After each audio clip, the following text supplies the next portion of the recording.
আসসালামু আলাইকুম সবাইকে। আমি শখের গল্প থেকে সাদিয়া বলছি।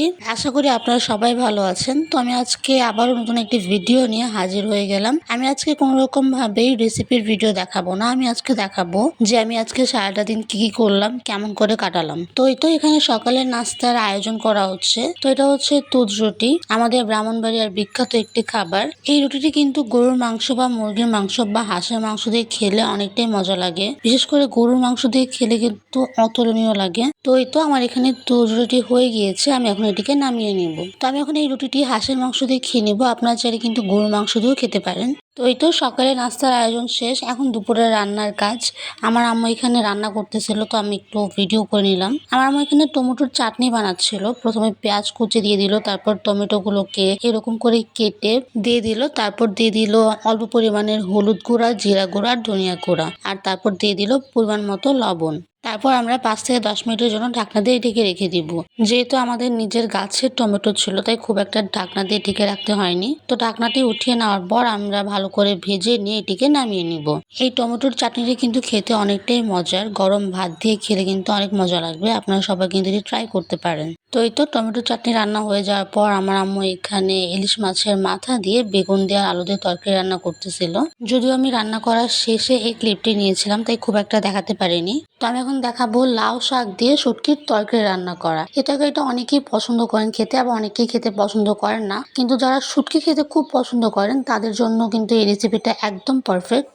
তো আমি এখানে প্রথমে একটি কড়াইয়ে পরিমাণ মতো তেল নিয়ে নিলাম, তারপর দিয়ে দিলাম পেঁয়াজ কুচি। তারপর আমি এখানে বাঁশপাতি, শুকনা আর ভিজা দুইটাই ব্যবহার করেছি। আপনারা চাইলে যে কোনো একটাও ব্যবহার করতে পারেন, কোনো সমস্যা হবে না। তো আমি এখন এটিকে ভালো করে ভেজে নিব। ভাজা হয়ে গেলে দিয়ে দিব কাঁচামরিচ, লবণ, হলুদ গুঁড়া, মরিচের গুঁড়া, জিরা গুঁড়া, ধনিয়া গুঁড়া সবকিছু পরিমাণ মতো দিয়ে অল্প পরিমাণে লবণ দিয়ে ভালো করে এটিকে কষিয়ে নিব। আর হ্যাঁ, আমি কিন্তু এখানে পেঁয়াজ রসুন বাটাও দিয়েছি। তো এই তো আমার এখানে ভালো করে কষানো হয়ে গিয়েছে। আমি এখন দিয়ে দিব লাউ শাক। আমি কিন্তু এখানে লাউ শাকের সাথে সাথে আলু আর সিমও ব্যবহার করছি। লাউ শাকটি দিয়ে দেওয়ার পর আমি ঢাকনা দিয়ে 10 মিনিটের জন্য ঢেকে দিব। 10 মিনিট পর ঢাকনাটি উঠিয়ে আমরা এটিকে ভালো করে নাড়াচাড়া করে নিব। তো ভালো করে নাড়াচাড়া করে নেওয়ার পর আমি এখানে 1 প্যাকেট ম্যাগি মশলা দিয়ে দিচ্ছি। ম্যাগি মশলা দিলে কিন্তু খেতে আরো অনেকটাই বেশি মজার লাগে। ম্যাগি মশলা দিয়ে দেওয়ার পর আমরা এখন এটিকে ভালো করে রান্না করে নামিয়ে নিব। তো ওই তো দেখতেই পাচ্ছেন আমার তরকারিটি তৈরি হয়ে গিয়েছে। আমি এখন এটিকে একটি বাটিতে নামিয়ে নিব। তো এই তো তৈরি হয়ে গেল লাউ শাক দিয়ে শুটকির তরকারি। দেখতে যতটা লোভনীয় লাগতেছে, খেতে কিন্তু এর থেকেও বেশি মজার। তো এই তো এখানে আমার আম্মু দেখাচ্ছিল কি কি রান্না করা হয়েছিল। তো এখানে প্রথমেই রয়েছে টমেটোর চাটনি, তারপর ইলিশ মাছের মাথা দিয়ে বেগুনের তরকারি, তারপর শুটকি দিয়ে লাউ শাকের তরকারি।